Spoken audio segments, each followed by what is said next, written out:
If you have already created a paperback draft in KDP, here's a quick way to reuse everything for your hardcover without starting from scratch. From your KDP bookshelf, find your paperback draft and you will see an option to create hardcover. Click that one and KDP will automatically copy over most of your paperback info into the hardcover setup, including your title, author name, description, and keywords. This saves a lot of time since you don't have to type it all again.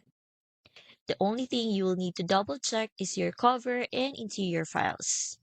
Hardcover books use different trim sizes and spine widths, so you will usually need to upload separate files that are formatted specifically for hardcover. And just like that, you can have both formats ready.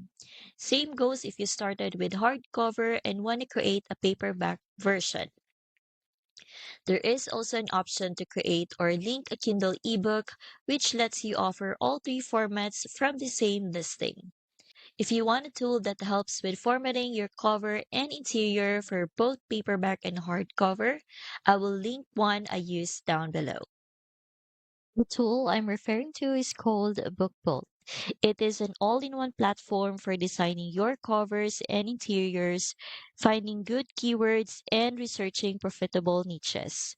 They even offer a 3-day free trial with no credit card needed, so you can test everything out first.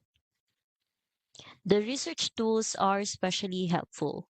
You can see what types of books are actually selling, get keyword ideas, and find underserved niches, which makes your book way more likely to stand out. And inside a BookBolt Studio, you will get drag and drop design tools, pre-made interiors, and tons of fonts and graphics. Everything is royalty free and made for publishing. And if you're planning to make puzzle books like word searches or mazes, this part is super underrated.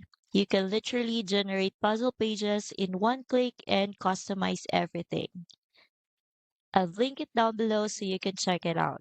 Honestly, BookBolt saves me hours of work, especially when I'm publishing books consistently. So if you're just getting started, it's definitely worth trying.